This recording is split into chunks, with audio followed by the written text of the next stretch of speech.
저희가 네 번째 파트, 다섯 번째 파트로 넘어가겠습니다.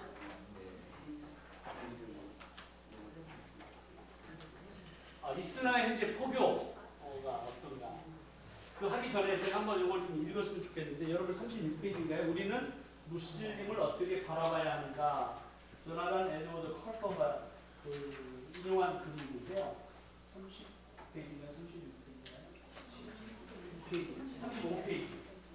거기 보면, 그렇다면 우리는 무슬림을 어떤 시각에서 바라봐야 하는가? 조나단 에드윈 컬버는 하나님이 이삭과 이스마엘 둘 모두를 축복하셨어요. 그런데 축복의 성격이 달라요. 다시 말하면 하나님은 이삭과 그의 후손들이 축복의 통로가 되어 하나님이 증거되고 그 축복이 온 열방과 모든 민족으로 흘러가기를 소망하셨어요. 그러니까 이스라엘 민족은 뭐예요? 축복의 통로. 아브라함은 뭐예요? 너를 통하여 through you. 그래서 모든 민족이 복을 얻게 될 것이다 말하는 거고, 반면에 이스라엘 후손들은 축복의 통로가 아니에요. 뭐예요? 축복의 수혜자예요. 그 점이 달라요. 마찬가지로 우리는 뭐예요? 축복의 수혜자일까요? 아니에요. 우리는 축복의 통로예요. 우리가 축복의 통로, 은혜의 통로로서 은혜와 축복이 열방과 민족 가운데, 미천도 종족 가운데, 또 모든 세상 가운데 그것이 흘러가야 되는 면에서 달라요. 이해가 되시겠죠? 네. 그럼 이슬람의 포교 현황에 대해서 여러분들 섹션 5를 펴보겠습니다. 자, 섹션 5에 두 가지 목적이 있는데 우리 1, 2 한번 읽겠습니다. 1. 현재 이슬람의 현황을 파악한다. 2. 이슬람의 현황을 자기들에게 이해한다. 여러분, 사단이 굉장히 영리하고요, 지혜롭습니다. 사람은 그냥 무작정 막 이렇게 일을 벌이는 게 아니라 굉장히 계획적으로, 조직적으로, 전략적으로 이슬람이라는 종교를 통해서 전 세계를 이슬람화함으로 수많은 영혼들을 어떻게 해요? 도적질하고 죽이고 멸망시키려고 사단은 지금도 굉장히 활발하게 역사하고 있어요. 사단이 잠자고 있지 않아요. 굉장히 역사하고 있어요. 그러니까 우리가 이 이슬람이라는 종교를 통해서 어떻게 영혼들을 죽이는지, 포교하는지를 좀 보려고 합니다. 여러분, 그 이슬람이라고 하는 그 현재 2010년 전 세계 인구 가운데 이슬람의 인구가 지금 거의 23% 가까이, 또 25%까지 가요. 그러니까 인구의 4분의 1은 이슬람 종교를 믿습니다. 이것은 한국 사람들이 이슬람을 믿는 사람의 적다라는 한 가지 이유로 우리가 이슬람에 대해 너무 모르니까 우리는 잘 모르겠지만 조금 더 이웃에 나가서, 그리고 조금 더 세계에 나가서 여행을 하다 보면 동남아시아나 아프리카나 중동 지역에 가면 태반이 다 이슬람이에요. 그렇게 확장되고 있는데 1910년에 아주 좀 물론 오스만 제국에 의해서 이 이슬람이 이제 포교하고 활발하게 움직였지만, 그럼에도 불구하고 이슬람 종교는 굉장히 지역에 국한되어 있는 그런 종교가 이슬람 종교인데, 이것이 5.1달러의 힘을 얻어가지고 전 세계적으로 급작스럽게 퍼지게 되죠. 이제 퍼지게 되는데 시간이 없기 때문에 토요일을 이제 그만두고요. 이슬람의 분포, 아까 말한 대로 최근 100년 동안 2배 성장을 해요. 2배. 2배 성장하는데 한국 사람들이 이슬람을 믿는 무슬림이 15만 명이 넘었다. 이거는 지금 2010년 통계예요. 그 다음 통계는 우리가 잘 몰라요. 10년 지나도 정부가 통계를 발표하지 않아요. 그러니까 15만 명이라고 하는 한국 사람이 이슬람을 믿었다라고 하는 것을 보면, 터키 사람들은 60년 동안 우리가 복음을 전하고 나름대로 교회를 개척하는데 터키인들 가운데 예수를 믿는 그리스도인은 지금 현재 6,000분밖에 안 돼요. 한국은 언제 이슬람이 전파되냐면 1951년 6.25 전쟁 때 토리군 토익은 어르신들 다 알아요. 토익은 뭐예요? 터키 군대가 유엔 군대 하나로 6.25 전쟁 때 도와주러 왔을 때 그때 터키 군 가운데 이맘이 있었어요. 그때 이슬람을 처음으로 한국 땅에 접하았다. 그리고 그 이후에 이슬람이 계속해서 전파가 되고 확장된 것은 이제 5.1달러로 인해서 그것이 이제 이세분들이 아니라 이슬람을 믿는 사람이 15만 명. 그런데 터키는 그렇게 오래 마이크가 안 들어오는데. 죄송합니다. 퀴를 안 왔네요. 죄송합니다. 다시 얘기합니다.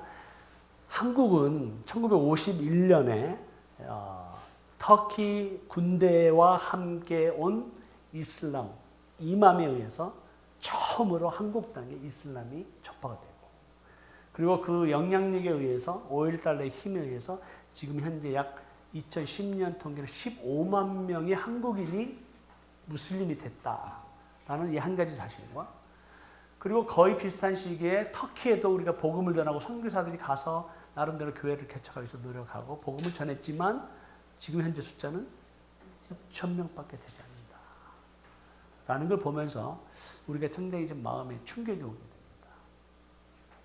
그렇기 때문에 이슬람이라는 이 종교가 어떻게 확장되어 가고 있는지, 그들의 전략이 뭔지를 한번 우리가 보자는 거예요. 자, 무슬림이 이게 갑자기 막 성장하는, 많아지는, 이슬람이 이렇게 성장하는 국가들을 보면 중동 지역이 아니에요. 유럽 국가들입니다. 놀랍게도. 그래서 이제 터키의 독일에 터키에서 온 터키 사람들이 300만 명이 있어요. 다시 말합니다. 독일에 과거에 우리 광부로 간호원으로 가장 이런 그런 일들을 하기 위해서 한국 사람들이 많이 건너갔잖아요. 마찬가지로 터키는 독일과 우방국가예요. 1차 세계대전 때 독일의 편에 서서 같이 싸웠던 나라가 오스만 제국입니다. 그래서 독일하고 굉장히 가까워요, 역사적으로. 그래서 독일이 멸망할 때 오스만 제국도 같이 멸망하는 겁니다. 그래서 독일과 굉장히 관계가 좋아요. 그래서 독일이 이런 3D, 도리한 그러한 일들을 하는데 사람이 필요했기 때문에 이제 경제가 발전하면서 터키에서 300만의 사람을 유입합니다. 그래서 노동을 하면서 거기서 독일 시민권을 얻게 되고, 거기서 이제 이민자의 삶을 살아가면서 어떻게 될까요? 자녀를 평균 6.5명을 낳습니다. 6.5명. 그러면서 이제 터키인들로 인해서 자동적으로 독일에서 이슬람이라는 종교가 급성장하게 돼요. 터키 사람들 때문에. 네, 독일 사람들이 이슬람을 믿는, 개종하는 것보다 독일에 유입된 터키 사람들에 의해서 이슬람의 종교가 팽창하게 됐다. 급성장하게 됐다라는 걸 말씀을 드리는 거예요. 그래서 이제 가장 급성장한 원인이 이제 그 이유이고요. 그 다음에 이제 영국도 마찬가지죠. 영국도 이제 인도를 지배하면서 인도에 왔던 많은 힌두교 사람뿐만 아니라 무슬림들도 많이 오게 되고, 북아프리카에 많은 무슬림들이 영국으로 와서 살게 되면서 급성장하게 되죠. 그래서 뭐 오스트레일리아, 벨기움, 스웨덴, 덴마크, 일본까지, 노르웨이, 보면 유럽의 국가들이 가장 무슬림들의 숫자가 많아지는 것을 바라보는 것을 보면 이유가 뭘까요? 왜 그럴까요? 아까 말한 인구의 이제 팽창도 있죠. 그것도 있고요. 두 번째는 뭐냐면 대부분 어떤 종교를 믿던 국가들이었습니까? 기독교예요. 기독교입니다. 여러분, 비잔틴 제국, 그러니까 로마 제국 때 313년에 콘스탄틴 대제, 콘스탄틴 황제에 의해서 기독교를 공인을 합니다. 공인을 한다는 의미는 뭐냐면 기독교를 수많은 종교 가운데 하나로 인정하겠다는 거예요. 그래서 과거에 핍박받았던 기독교가, 지하에 있던 종교가 지상으로 올라오는 거죠. 그리고 360년에 기독교를 국교로 인정합니다. 국교로. 자, 그러면 로마 제국에 있는 모든 시민들과 종들은 스테이트 릴리전이 된 거예요. 기독교가 로마 제국의 국교가 됐기 때문에 누구든지 로마 제국에 있는 사람은 기독교를 믿어야만 해요. No choice. 그래서 과거에 있는 모든 신전들을 다 무너뜨리거나 신전들을 개조해서 교회로 쓰거나 그 당시에 에베소에 있던 아르테미스 신전, 아데미 신전의 모든 기둥들 170몇 개를 뺏어가지고 콘스탄티노플의 소피아 교회의 대리석 기둥으로 쓰는 그런 일들이 막 벌어지는 거예요. 그래서 이제 교회가 인정을 받고 기독교가 이제 국교가 인정이 되면서 뭐를 가질까요? 권력을 갖게 되고 땅을 갖게 되고 불을 갖게 돼요. 그 모든 사람들이 갑자기 이제 우상을 섬기거나 그 당시에 편만했던 뭐예요? 어떤 신? 신의 어머니 아르테미스를 섬기거나 키베라 신을 섬기거나 하늘의 황후를 섬기던 사람들이 갑자기 기독교를 믿어야 되고 교회를 나와야 되는데 교회 나오면 어떨까요?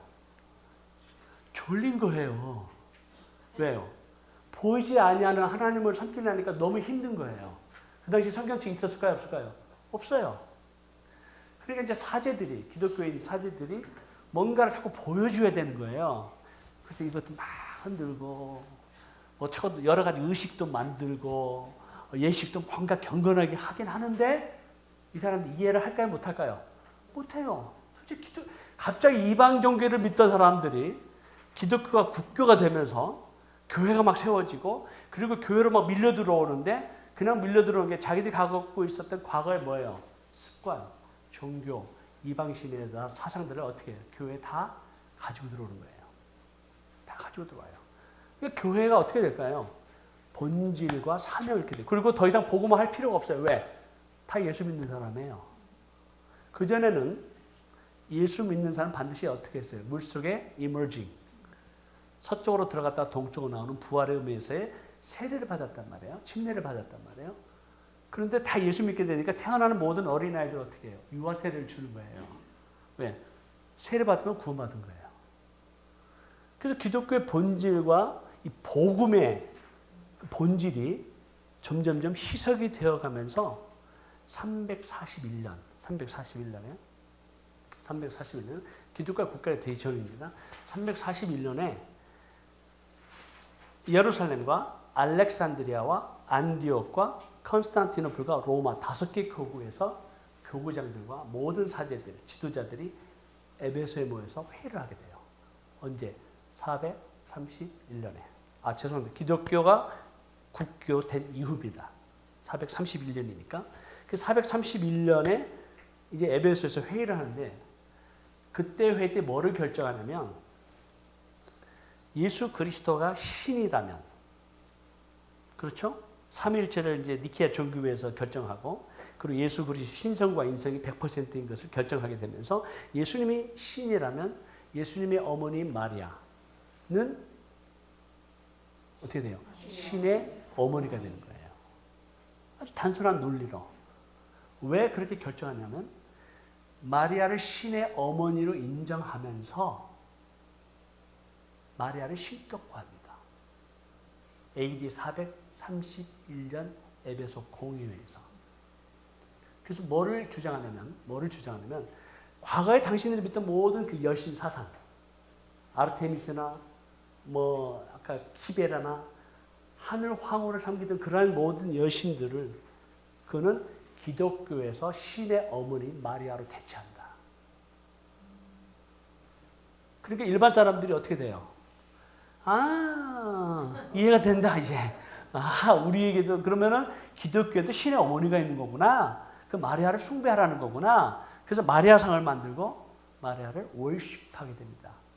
AD 431년 에베소 공의 이후에. 그러면서 5세기 때 그때가 5세기부터 종교 개혁이 일어나는 1000년 동안 어떤 시대라고 불러요? 암흑의 시대, 다크 에이지예요. 다크 에이지야. 복음의 능력과 복음의 본질이 사라집니다. 그래서 무슨 사상이 들어가요? 우상을 숭배하게 되는 거예요. 마리아를 우상을 숭배하게 되는 거예요.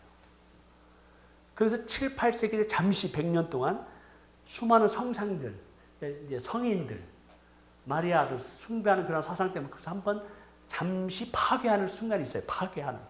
그래서 다시 그것이 부활돼요. 100년 만에. 그래서 그것이 계속해서 기독교의 본질이 권력을 갖게 되고 땅을 갖게 되고 부패하게 되고 교회는 화려해지고 높아지고 사람들은 많아지지만 능력을 상실하기 때문에 결국은 종교 개혁이 일어나는 거죠. 칼빈과 루터에 의해서.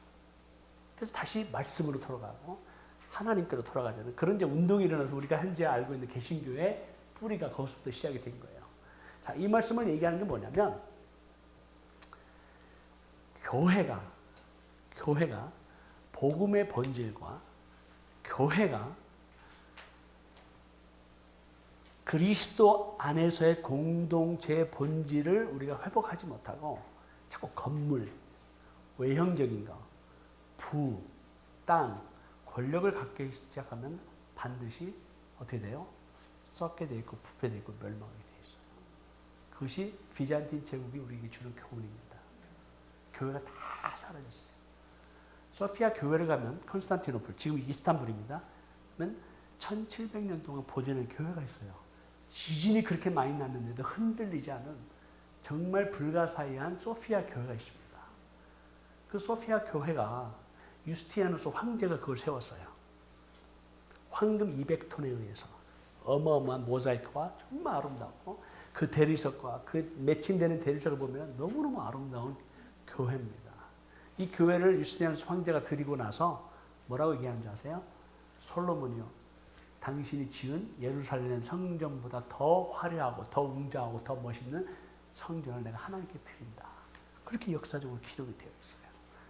그러면 수많은 성도들의 돈, 황제 물론 돈을 많이 썼지만 그 눈물과 기도를 해서 세워진 수많은 교회들, 소피아 교회만이 아니라 소피아 교회는 여자 이름이 아니에요. 소피아란 말은 헬라 원어로 위스덤이라는 뜻이에요. 홀리 위스덤. 홀리 위스덤이라는 건 성령을 말하기도 합니다. 그렇기 때문에 그런 교회를 하나님 앞에 드렸을 때 그런 교회가 수만 개의 교회가 터키 땅에 있었어요. 그러면 하나님께서 수많은 성도들의 예배를 받으시고 기도를 받으시고 찬양을 받으시는 하나님이시라면, 살아계신 하나님이라면 어떻게 해야 돼요? 그 교회를 포존하셔야죠. 아니 예루살렘 성전에서 예배를 받으신 그 하나님이 그 예루살렘 성전을 포존하셔야죠. 어떻게 하셨어요? 수많은 이방인들에 대해서 다 무너지게 하셨어요. 허락하셨어요. 왜요? 하나님은 거기에 관심이 없는 거예요.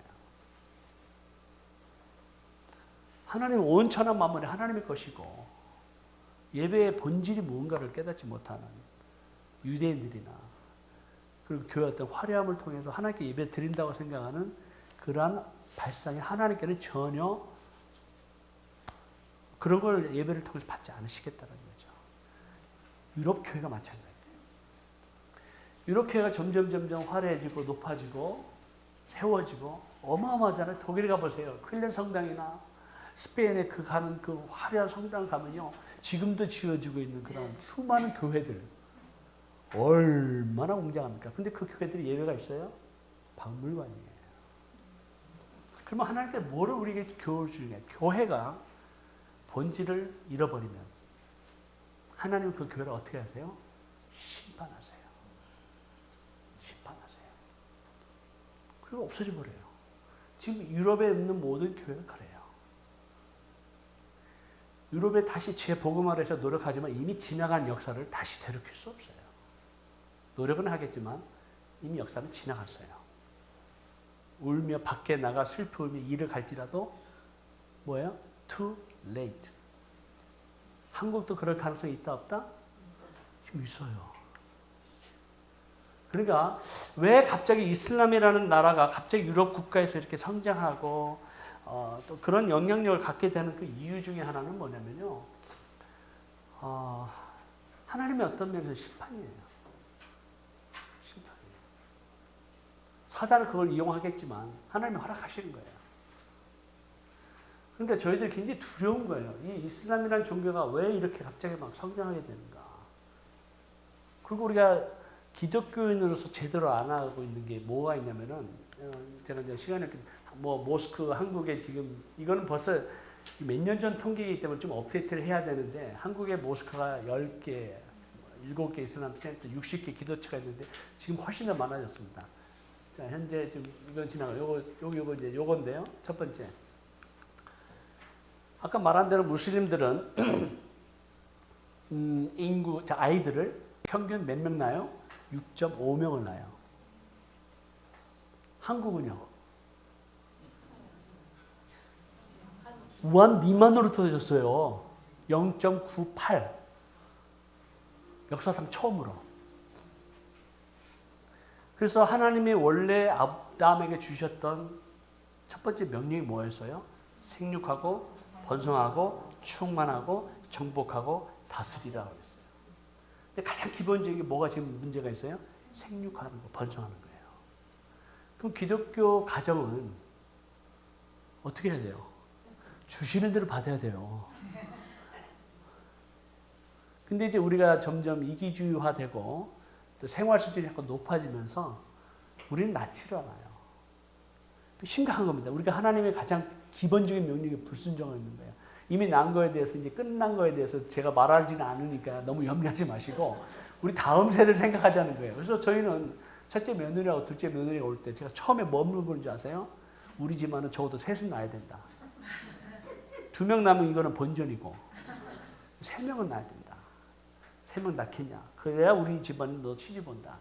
내 아버님.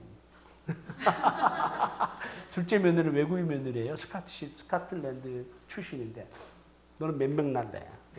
전 5명 낳을 거예요. 통과. 그 이유는 뭐예요? 이 기독교인들의 거룩한 자손들을 우리가 믿음 가운데 낳아야 돼요. 사실 저희가 3명 낳고 정말 후회했어요. 늦둥이 나오고 나서. 늦게 나서 후회한 게 아니라 하나 더 낳을 거예요. 후회하는 거예요. 그래서 지금 막 결혼한 우리 허건 목사님 생육하고 번성하셔야 돼요. 저는 젊은 부부들을 만나고 이제 산업생활 할 때 정말 제발 1명, 2명 낳겠다고 하지 마라. 하나님께 주신 대 받아라. 그리고 하나님께서 책임져 주신다. 반드시 책임져 주신다. 저는 그걸 경험했거든요. 우리가 아무것도 할 수 없을 때 하나님 책임져 주시더라. 알아서 다 공부시키고 알아서 지대 할 일을 하고 기도만 하면 우리가 인간의 방법과 인간의 생각으로 자꾸 뭔가 해보려고 잔소리하고 하니까 그게 더 안 되는 거지. 하나님께 온전히 맡기면 하나님께 책임입니다. 주신 대 받아라. 주신 대 받아라. 이게 생육하고 번성해야 되는데 이슬람을 믿는 무슬림들은 너무 충실한 거예요. 그래서 지금은 죽었지만 리비아의 가다피가 뭐라고 그러는지 아세요? 더 이상 유럽에 이슬람 포교를 위해서 포교사를 보내지 마라 그랬어요. 왜냐하면 30년 내 끝낸다 그랬어요. 왜요? 인구 정책에 의해서. 유럽은 1.2명이에요. 1.2명. 계속 마이너스예요. 무슬림들 뭐예요? 6.5명이면 30년 만에 완전히 뒤집어집니다. 끝나는 거예요. 그럼 가장 기독교인들이 뭐를 지금 충실하지 않는 거예요? 하나님 말씀에 충실하지 않기 때문에 그러는 거예요. 순종하지 않기 때문에 그러는 거예요. 가장 기본적인 거예요. 그러니 우리가 어떻게 당해내겠냐는 거예요. 그러니 우리는 어떻게 해야 돼? 우리 자녀들에게 처음부터 계속 세뇌를 시켜야 돼요. 너 나중에 너 결혼하거든 주시는 대로 받아라. 아이 무식한 소리 하지 마세요. 아버님 어머니. 그러면 아니야. 정말 우리는 영적 전쟁이야. 영적 전쟁이에요. 믿음의 자손들을 우리가 키워야 되는데 하나님의 가치관, 하나님 나라의 가치관을 가지고 우리가 키우지 않기 때문에 우리 무너지고 있는 거예요. 우리의 책임이에요. 누구의 책임이에요? 부모님의 책임이에요. 우리의 잘못이에요. 그것이 이제는 우리가 깨달았다면 지금부터 다시 어떻게 해요? 회개하고 돌아가야 돼요. 그리고 다시 본질로 돌아가자는 거예요. 숫자로 이렇게 몰려오는데 어떻게 당해내겠어요? 솔직히 어떻게 당해내겠어요? 과거에 우리 어머님들도 저도 6남매지만 그 못 사는 가운데서 6남매 어떻게 키웠는지 저희는 상상이 안 가지만 다 먹이시고 살리시고 다 그러시더라고요. 우리 부모 세대가 참 용감하셨어요. 요즘 왜 그래요? 더 살기 좋아졌는데. 왜요?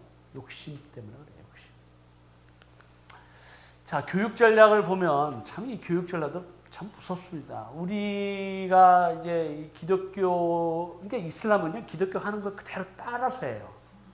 과거에 100년 전, 120년 전에 우리 한국 땅에 왔던 우리 영국, 미국 선교사들은 이 교육기관을 통해서 얼마나 많은 기독교 복음화에 영향력을 미쳤습니까? 이슬람도 똑같이 합니다.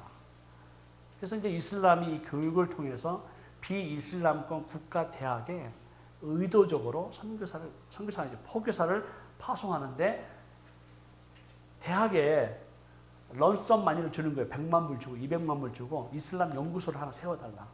그러면 대학은 어때요? 돈굴채 들어오는데 그걸 마다할 이유가 없죠. 그리고 이슬람 연구소라고 하는 것이 매력 있잖아요. 이슬람을 연구하자. 오케이. 돈 받고 이슬람 연구소를 세워지고 그러면 가르칠 사람이 필요하잖아요. 누가 오겠어요? 그렇죠. 교수 요원으로 이슬람 포교사들이 오는 거예요. 와서 학생들을 만나요. 그 이슬람을 아주 잘 설명해줘요. 하나씩. 그리고 비이슬람권에 있는 젊은 대학생들을 이집트나 사우디아라비아나 터키로 어떻게 할까요? 장학생으로 유학을 보내옵니다. 터키에 오는 한국 장학생들이 1,000명이 넘습니다. 터키 국가장학금으로. 공짜예요. 공짜. 근데 똑똑한 애들, 그런 애들을 터키 정부가 한국에서 슬렉트 해가지고 터키로 데려와요. 공짜로 가르쳐요.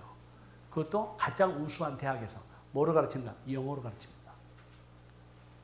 그럼 애들은 뭐예요? 거기에서 이슬람 돈을 받았고 국가 장학금을 받았기 때문에 이슬람을 자연스럽게 접촉하게 되죠.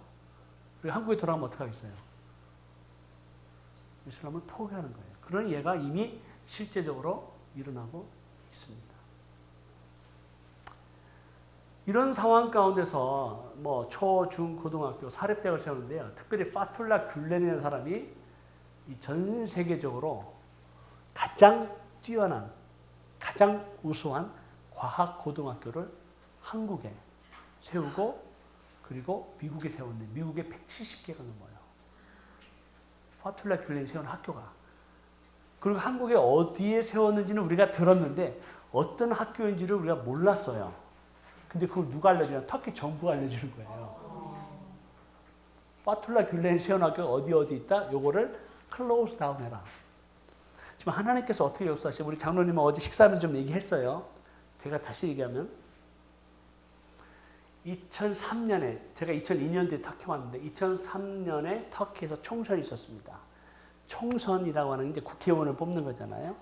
국회의원을 뽑는 그 총선 가운데 에르도안 현재 대통령 에르도안이 이끄는 AKP 정의개발당이 아타투르크 이후에 80년 만에 전 의회의 50%를 장악을 해요. 50% 이상. 역사상 처음으로. 여러분 50%의 의회를 장악한다는 의미는 어떤 의미냐면 한 개의 정당이 모든 정권을 갖는다는 의미예요. 한 개의 정당이 모든 정권을 다 잡아요. 그 50%가 안 되면 어떻게 될까요? 여러 개의 정당이 연립 내각으로 A, B, C 정당이 힘을 모아가지고 50% 넘어서 비슷해지면은 A 정당은 뭐 내무부 장관, B 정당은 수상, 뭐 C 정당은 뭐 국방부 서로 나눠 먹게 하는 거예요. 그렇게 80년 동안 해오니까 어떻게 될까요? 국가가 부정부패와 그리고 타락을 하게 되면서 제가 2002년도에 터키에 왔을 때 1달러에 1억 7천만 터키시 리라였어요. 여러분 상상해 가세요? 저는 억만장자였어요. 1억 7천만 리라. 1달러에. 그러니까 돈 가치가 없는 거예요. 그 당시에. 그러니까 막 성도들한다. 터키 국민들의 생활이 어떻게 됐어요? 굉장히 피폐해지는 거예요. 국가의 경제가 무너진 거예요. 터키 리라를 받지를 않아요. 다 달러와 유로를 받았어요. 그러니까 막 국민들의 막 불만이 막 하늘을 치솟지 않겠어요. 그때 해성같이 나타난 사람이 누구냐? 에르도안이에요. 그리고 에르도안이 뭐를 주장했냐면 다시 이슬람으로 돌아가자. 오스만 제국의 영광을 찾자. 이게 국민들에게 먹혀 들어와요. 그러면 단지 슬로건으로 들어서 그가 50% 이상의 그 국회를 장악했느냐? 아니에요. 그를 전폭적으로 밀어준 사람이 있는데 바로 그가 누구냐면 파툴라 귤렌이에요. 파툴라 귤렌은 이맘이에요. 이게 쉽게 말하면 기독교 목사처럼 이슬람교의 종교 지도자를 이맘이라고 해요. 이맘. 이맘인데 이 파툴라 귤렌의 정책은 뭐냐면 교육을 통한 이슬람 혁명입니다. 그래서 어렸을 때부터 이슬람 교육을 시켜서 얘를 이슬람화해서 궁극적으로 국가를 이슬람 국가로 만드는 게 이 사람의 꿈이에요. 전략이에요. 세계화예요. 근데 이것이 터키에서 하다가 터키는 세속주의 국가이기 때문에 이슬람을 가장 싫어했어요. 에르도안 나타나기 전까지. 군부가 장악을 했기 때문에 군부가 파툴라 굴렌을 추방시켜버려요. 그래서 어디에 살고 있을까요? 미국 필라델피아에 살아요. 그래서 미국 필라델피아에 살고 있는 이 파툴라 굴렌을 추종하는 세력이 터키 안에 600만이 넘습니다. 굉장한 세력을 가진 사람이에요. 부가 굉장히. 그래서 이 사람이 평생을 그 사람을 키우면서 그 제자들을 낳고 제자를 낳은 게 그게 굉장히 무서운 거예요. 그래가지고 그 이슬람의 교육을 통한 이 파툴라 굴렌 세력을 통해서 자라난 사람들이 검사가 되고 변호사가 되고 장군이 되고 경찰이 되고 교육부에 무슨 대학 학장이 되고 이런 사람들이 다 전 터키에 각계각계 다 들어가 있는 거예요. 그 사람들 이용해서 에르도안이 파툴라 굴렌의 제자예요. 그래서 밀어줘 가지고 정권을 잡습니다. 대단하죠. 그래서 이제 에르도안이 정권을 잡은 다음에 수상을 몇 년 하냐면 15년을 합니다. 15년. 그러니까 권력을 잡으면 사람이 어떻게 되죠? 권력의 맛을 들이게 되고 알게 돼서 절대 그 권력을 놓고 싶지 않은 거예요. 그러면 파툴라 굴렌이 볼 때는 에르도안이 점점점 부패해져 가고 썩어져 가고 타락해 가는 자기의 제자를 바라보면서 파툴라 굴렌이 뭐 할까요? 계속 워닝을 줘요. 그렇게 하지 마라, 하지 마라, 하지 마라. 그리고 심지어는 어떻게 되냐면 검사들을 통해서 에르도안의 측근에 있는 장관들의 비리를 밝혀버려요. 그리고 심지어는 에르도안의 목을 조이는 사건이 한 번 있었어요. 어떤 게 있었냐면 굉장히 웃기는 사건이에요. 그 통화가 녹음이 돼요. 몰래 에르도안과 아들이 통화하는 것을 녹음을 했어요. 어떤 내용이냐면 에르도안이 이렇게 말해요. 아들아, 지금 검사가 우리 집을 닥치는데 빨리 우리 집에 있는 30만 유로의 캐시를 빨리 옮겨라. 그게 녹음이 됐어요. 그러니까 어마어마한 돈을 숨겨놓고 있었던 거예요. 빨리 치우라는 거예요. 왜? 검사가 들여닥치니까. 그것을 TV에 공개해버립니다. 에르도안 목소리예요. 내가 들어도 에르도안 목소리예요. 근데 에르도안은 no, 이거 조작한 거다. 조작한 거다. 그러나 결국은 기소가 되지 않아요. 검사에 기소가 되지 않고 내가 하도 어이가 없어. 이거 분명한데 에르도안인데 왜 기소가 되지 않는가. 택시 운전사 물어봤어요. 아니 어떻게 우리 한국 같으면 저 난리 났다. 저 당장 탄핵감이다. 탄핵감. 그랬더니 뭐 다 해먹는데 대통령이면 저 정도 해먹어야지. 이렇게 얘기하는 거 있죠. 너무 부정부패가 하기 때문에 자기들 먹는 거 그 당연하다고 생각하는 거예요. 30만 유로? 그까짓 거 뭐 얼마나 돼요? 대통령인데. 아니 수상인데. 그래서 그 사건이 싹 사라져버려요. 그러니까 이제 에르도안이 파툴라 굴렌이 어떤 존재예요? 눈에 가신 거예요. 그래서 에르도안이 어떻게 하냐면은 헌법을 바꿔버려요. 대통령이 되고 앞으로 대통령 15년 더 할 수 있어요. 그리고 2년 전에 쿠데타 사건이 일어났습니다. 7월 15일 날. 기억나세요? 터키 쿠데타 사건이 일어나면서 6시간 만에 실패로 돌아가요. 이 쿠데타 사건이 자작극이었다. 파툴라 굴렌이 세력이 했다라고 하는 여러 가지 설이 있지만 아무도 몰라요. 근데 분명한 건 뭐냐면 에르도안이 이렇게 말합니다. 하늘이 주신 우리의 기회다. 그래서 파툴라 굴렌 세력을 다 잡아버려요. 2만 명을 집어넣습니다. 숙청을 시켜버려요. 모든 장군, 모든 이 파툴라 굴렌 세력들을 다 잡아라요. 모든 재산을 다 압수합니다. 3년 동안 스테이트 오브 이머전시예요. 계엄령을 선포해가지고 재판도 없이 그냥 무조건 다 잡아놓습니다. 대단히 무서운 사람이에요. 그래서 파툴라 굴렌은 완전히 목을 쥐고 그리고 어떻게 해요? 미국 정부에다가 요청하죠. 이즈밀에서 사역하던 앤드류 브란스 목사님을 딱 잡아놓고 우리 맞바꾸자. 그러니까 뭐라고 하면 You have our pastor. I mean, you have our pastor. We have your pastor. Let's exchange that. 그랬어요. 트럼프한테. 그러니까 웃기지 마라. 그래? 빨리 앤드류 브라운슨 목사님을 빨리 석방시켜라. 그렇지 않으면은 너희 경제에 우리가 압력을 집어넣어. 그래가지고 갑자기 경제에 압력을 집어넣으면서 1달러가 4리라 했는데 7리라 뻥 뛰고 경제가 갑자기 무너지고 그래서 아이고 우리가 잘못했고 그래가지고 앤드류 브라운슨 목사님을 석방시켜요. 그래서 백악관에 가서 트럼프 대통령 축복 기도하는 장면이 전전 이 금양루의 사진으로 나와요. 예. 그리고 미국은 내놓을 수가 없는 거예요. 왜냐하면 망명해온 사람을 우리가 법적인 것을 보호하고 있기 때문에 계속해서 뭐를 말하면 터키 정부는 퍼툴라키를 내놓으라는 거예요. 죽이겠다는 거예요. 근데 미국 정부는 아니에요. 이용하는 겁니다. 정치적으로. 그러면 우리의 선교사적인 입장에서 보면 어떤 의미가 있는가? 우리는 할렐루야예요. 하나님께서 파툴라 귤렌 세력을 다 없애주셨어요.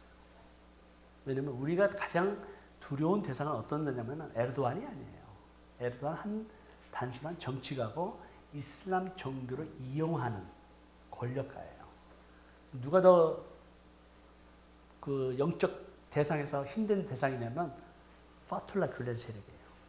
근데 하나님께서 에르도안을 통해서 파툴라 귤렌 세력을 다 몰살시켜 버리셨어요. 우리가 볼 때는 할렐루야예요. 이렇게 역사를 하나님께서 끌어가신다니까요. 그리고 에르도안은 올해 3월 30일에 총선을 통해서 거의 정권을 유지하고 있어요. 하나님께서 에르도안도 이제 무브하실 겁니다. 어쩌면 에르도안을 통해서 더 이슬람이 더 강력하게 이루어질 수도 있어요. 또 다른 사람이 나타나서 이슬람의 어떤 혁명이 일어날 수도 있어요. 어떻게 될지 모르겠지만 그러나 이슬람의 부흥은 더 일어나겠지만 터키 가운데 어떤 핍박이 있고 고난이 있고 있다면 우리는 아까 말한 대로 어제 말한 대로 할렐루야예요. 왜? 그 과정을 통해서 교회를 더 정결하게 되고 고난 속으로 들어가게 되고 핍박 속으로 들어가면 성령의 역사가 일어나고 부흥이 일어나요. 이란도 마찬가지로 아까 이집트도 마찬가지로 중국도 마찬가지로 우리는 그 기대하는 거예요. 올해 핍박이 일어나는 거 원해요. 왜요? 그 고난을 통해서 하나님은 교회를 정결케 하시고 복음의 능력을 다시 회생시키시고 복음의 역사가 일어나도록 만드시기 때문에 그렇습니다. 그래서 이 파툴라 귤렌 세운 학교가 터키에 다 없어져 버렸어요. 이제는 한국에 7개 있는 걸 터키 정부가 알려줘요. 없애라고. 없앴는지 안 없앴는지 잘 몰라요. 그리고 여기 미국에 170개가 있어요. 리스트를 제일 다 갖고 있습니다. 텍사스에 제일 많고요. 필라델피아와 펜실바니아 제일 많아요. 캘리포니아도 있고요. 여기도 한번 있을 거예요. 자, 이 파툴라 귤렌 그들은 교육을 통해서 전 세계 이슬람화라고 하면 굉장히 전략적이고 조직적이고 아주 계획적으로 움직이고 있습니다. 근데 하나님께서 무브하셨습니다. 할렐루야예요. 자, 한국의 여러 가지 이제 그런 교육 전략, 또 무슬림 이런 뭐 다 살펴보시면 되고요. 경제 전략 얘기했죠. 숙국법 얘기했습니다. 숙국법 잠깐 얘기했죠. 예, 샤리아 법에 따라서 이자 주고 받는 것을 금지하기 때문에 돈을 빌려주고 이슬람의 영향력을 줄 수 있는 사원이나 연구소나 또 그러한 것들을 계속해서 요구하죠. 국가적으로 요구합니다. 국가적으로. 국가와 국가 혹은 국가와 기업으로. 이런 사건들이 있고 아까 말한 음마 공동체. 여러분 원래 우리가 기독교의 공동체가 있었는데 그 기독교의 공동체를 통해서 모하마드가 굉장히 감동을 받아요. 아, 우리도 이런 공동체를 만들어야 되겠다 해서 만든 공동체가 음마 공동체인데 음마 공동체는 정치와 경제와 사회가 하나가 되는 공동체이기 때문에 이거는 분리할 수가 없어요. 근데 우리는 종교와 정치를 분리시키면서 우리의 공동체가 어떻게 됐을까요? 완전히 무너져 버린 거예요. 개인주의, 신앙생활, 그리고 이제 구원관이 개인주의로 되다 보니까 공동체라고 하는 의식이 없어져 버려요. 그래서 오늘날 교회라고 하는 것을 우리가 공동체라는 의식이 있나요, 없나요? 없어요. 없어요. 킹덤 개념도 없는 거예요. 요즘은 이제 네 교회, 내 교회, 남의 교회, 이런 어떤 아주 이제 이기주의적인 어떤 집단 이기주의적인 그런 사상으로 우리가 많은 영향력을 받고 있다라는 걸 말씀을 드리면서 기독교의 공동체는 죄송하지만 붕괴가 됐어요. 그러니까 음마 공동체를 통해서 강력하게 역사하고 있는 이런 이슬람이 세상 사람들에게 어떻게 보이겠어요? 매력적으로 보이는 거예요. 굉장히 매력적, 어트랙션을 주잖아요. 거기에 들어간 모든 걸 다 책임져 주니까. 책임지니까. 우리 교회 하면 다 책임져 주나요? 니꺼 니꺼 내꺼 내꺼 아니에요. 다 그러니까 이런 그 이슬람의 어떤 그 공동체를 통한 이 무섭게 파급하는 영향력이라고 하는 것은 우리가 감당할 수가 없어요. 아까 말한 그 이슬람 인구 증가에 따라서 단계별로 이슬람의 전략이 있습니다. 어떻게 되냐면 1% 미만이면 우리는 평화의 종교다라고 얘기해요. 늘. 한국에도 이슬람 종교를 뭐라고 포장하죠? 우리는 평화를 사랑해요. 우리는 평화의 종교예요. 그렇게 얘기해요. 그리고 당신이 믿는 알라, 아니 하나님과 우리가 믿는 알라는 같다 얘기해요. 자꾸. 그래가지고 한국에서 번역된 꾸란에 보면요. 알라 이름을 싹 빼버려. 거기다 하나님이라고 이름 집어넣어버려요. 그러니까 꾸란 읽으면 하나님이라고 나와요. 한국말로. 그러니 기독교인들이 이제 꾸란을 받아가지고 선물로 받아 꾸란 읽고 여기 하나님이라고 나와 있네. 이슬람에서 믿는 그 신, 우리가 믿는 신 같은 하나님이구나. 이렇게 받아들일 수밖에 없어요. 왜요? 아예 하나님으로 바꿔버렸어요. 그래서 평화의 종교라고 가장을 합니다. 그러다가 2, 3% 정도 되면 사회 불만 계층이 항상 있어요. 그들에게 돈을 주고 이제 포섭하죠. 그리고 이제 5%가 넘어가면요. 이슬람의 법대로 하자. 샤리아 법을 우리가 적용하자. 정치와 사회에 영향력을 주기 시작하고 실제로 그 샤리아 법이 적용되는 영국의 도시들이 있어요. 있어요, 지금. 그 샤리아 법대로 해요. 더치에도 있어요. 네덜란드에도. 그리고 이제 10%가 넘어가잖아요. 그리고 이제 데몬스트레이션 하죠. 한국에도 보면 이제 막 길거리에 나와서 막 기도하는 모습들을 보여주고 힘을 과시하는 거예요. 그리고 뭐 영국이나 가면은요, 막 수천 명이 길거리에 나와서 금요일이면 예배하잖아요. 자기들끼리 막 예배하잖아요. 그럼 막 모든 교통이 막 다 체증이 생기고 길이 다 막히면 누가 와서 보호해주죠? 경찰들이 다 정리해줘요. 이렇게 해서 한 2,000명이 예배 잘 드리라고. 물론 인권 보호라는 차원에서 그렇게 해줘야 되겠지만 의도적으로 그렇게 하는 거예요. 의도적으로. 왜? 데몬스트레이션 하는 겁니다. 그러면서 뭐예요? 우리는 이슬람을 믿고 있다. 이슬람이 이제 샤리아의 법이 이제는 이 헌법이나 또 어떤 경제, 어떤 그 지방법에 영향력을 주기 시작해요. 여러분 20%가 넘어가면 이제는 타종교를 박해합니다. 그리고 강요하고 이슬람을 믿으라고 해요. 여러분 로마 제국을 변화시킨 기독교는요. 그 당시에 로마 전 시민 가운데 또 슬레이브 가운데 인구 가운데 3% 되지 않았어요. 3% 되지 않은 기독교 인구가 전 로마 제국을 변화시켰습니다. 이게 원리예요. 이슬람은 똑같이 하는 거예요. 그러니까 뭐 10%가 넘었다, 20%가 넘었다 그러면 이제는 뭐 완전히 그냥 그 소수가 다수를 지배합니다. 예. 그러면 이제 뭐 40% 된다 그러면 완전히 이제 이슬람 국가를 하죠. 이것은 이제 우리가 지어낸 것이 아니고 실제로 그런 역사를 이루어간 모든 것에 대한 그 자료들을 통계를 책에서 피터 하몬드라고 하는 책에서 나온 글입니다. 출처가. 이런 것들을 통해서 또 우리가 알고 있는 그 지하드, 이 지하드를 통해서 하고 나와 있는데, 자 우리가 이 지금 More Than the Dreams 영화를 좀 봐야 되는데 시간이 없어서 못 보지만 중요한 이제 결론은 뭐냐면 결국은 이슬람이라고 하는 이 종교는 사단이 궁극적으로 도적질하고 죽이고 멸망시킬 뿐만 아니라 심지어는 우는 사람처럼 믿는 자라도 어떻게 하죠? 미혹하게 합니다. 미혹하게 해요. 그래서 영혼을 훔치죠.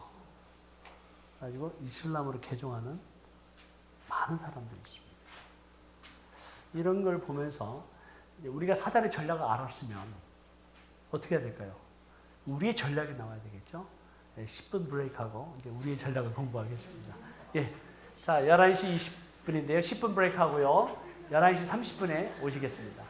그리고 이제 12시 20분에 마치고요. 12시 30분부터 1시 반까지 맛있는 점심을 먹겠습니다. 예, 화장실 다녀오세요.